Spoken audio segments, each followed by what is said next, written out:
Andrew Taggart, Yes. here we are in the Central Park, and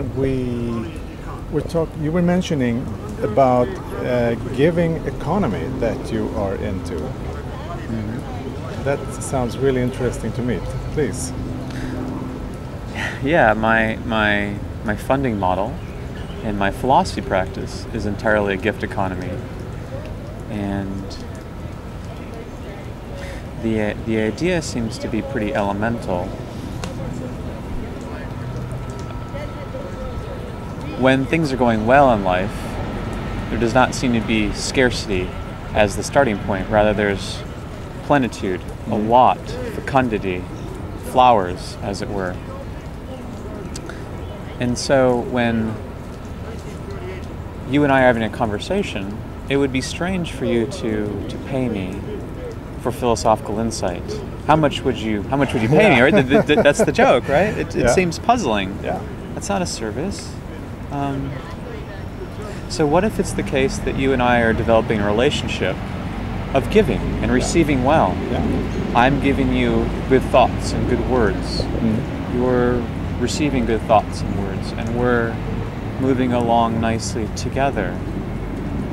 Then it might be that you'd want to contribute to a way of life to which you belong. But it wouldn't be you giving to me in particular. It would be you giving at that point to all of us who share in this life, in order to ensure that it's sustainable, that it continues on, because we want good things to continue on. And so there'd be any kinds of things. You would be giving me praise. You would be at some point providing some monetary support, but a very vague way, because it wouldn't be tit for tat. It wouldn't be this for that. You would be giving gifts, little gifts, and I too would be participating in this as well. And what you learn is that it's a good form of indebtedness. It's the kind in which we draw each other closer together. Because you can't ever pay me back for philosophical insight. If you know yourself better, there's no sense in which you can pay me back. You can only continue to give and give generously. And I too can continue to give and give generously. And that continues to bring us from here to here. So the gift economy really is just the lifeblood of what we're otherwise doing with our words and deeds and virtues and our way of being in the world. Nothing more, nothing less. So there is no currency in this economy. There's the money does pass hands, but it's not a currency, because it's not in the sense of you are paying me for this many items. No. There's no exchange value. No. There's no X equals Y. And how far have you come in the implementation of this?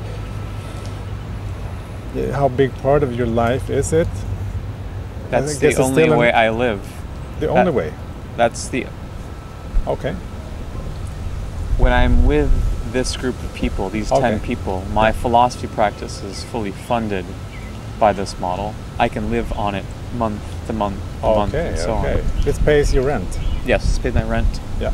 This covers all costs, and there is a large enough savings to ensure for lean times. Right. So, but it's more like a common fund, though I am the one who is the holder, as it were, of the fund. It's not mine, so to say, right? It's ours. Fund? What does it look like, the fund? It looks like a bank account, but I mean to say it's not so much about me getting paid. No. It's about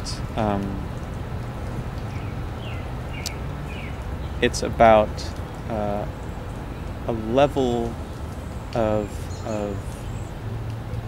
funding that ensures that we can continue to, by we I mean not just you and me, but me and Jane and me and John. All of us can continue to examine our lives together.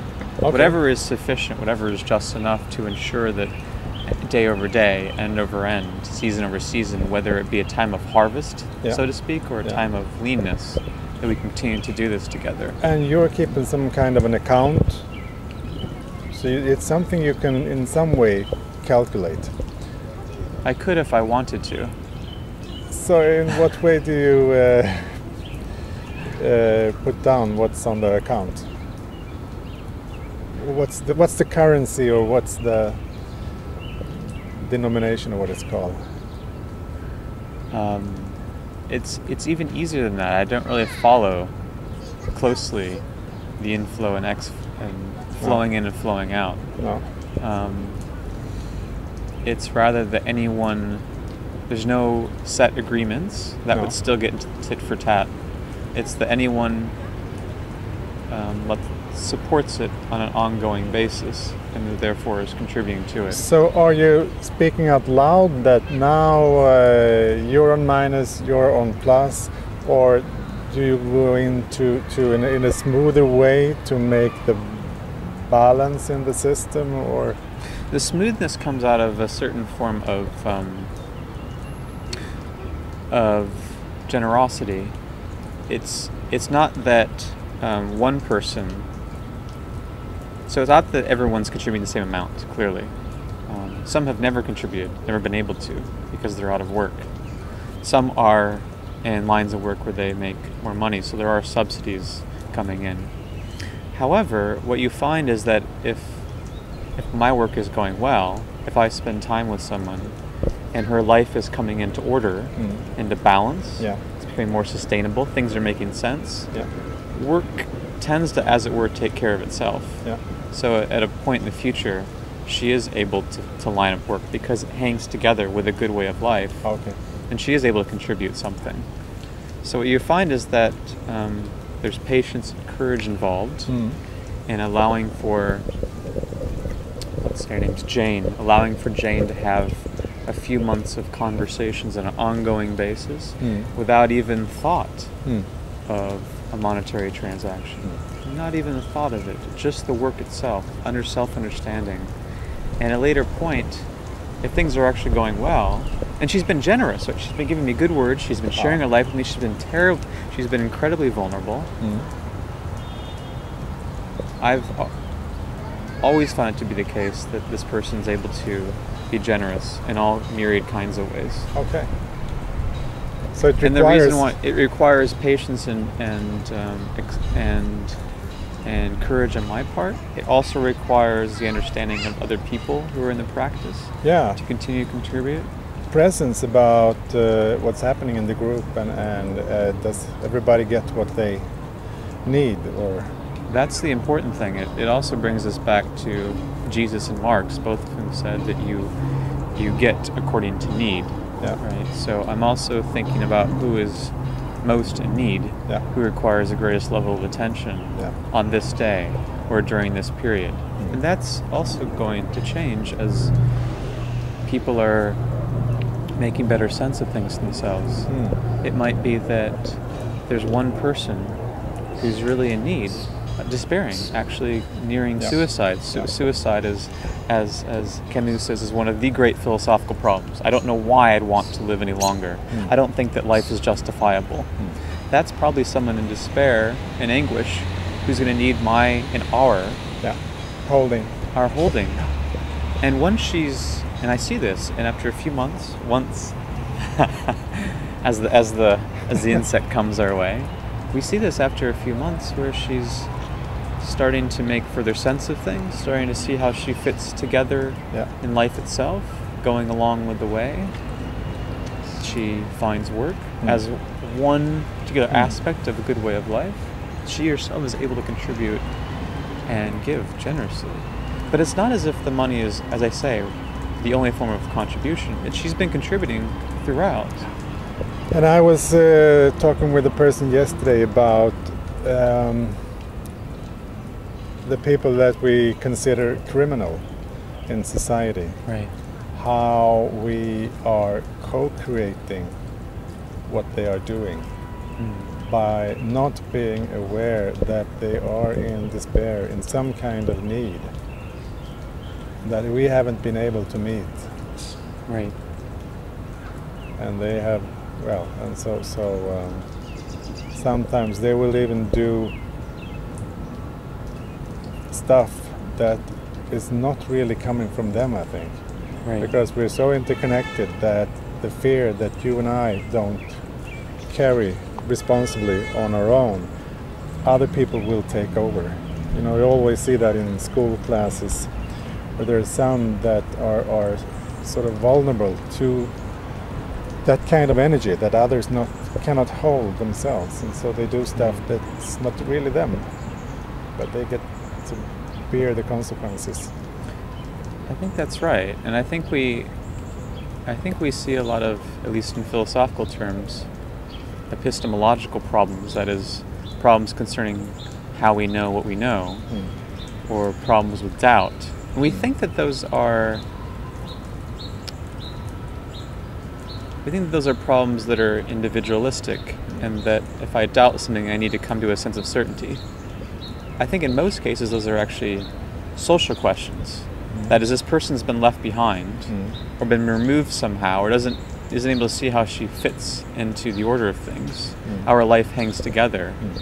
And if that's right, then what we need actually is to show her good hands. Yeah. If she's despairing, then we need to attend to her despair, and we come in and we wrap ourselves around her.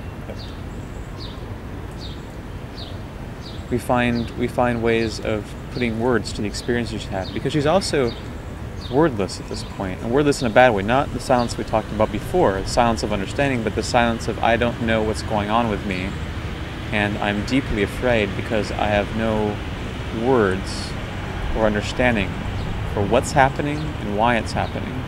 So if we're imagining a community of good people coming around her, they're also enveloping her not just in their hands, but also in good words. Tell us about yourself. Let's inquire together. Let's figure this out. Let's see how you can be brought back into the human fold. And then again, as we've been talking about before, it's being able to hold that space where vulnerability may exist, right, without endangering the feeling of unity. And I think that's right.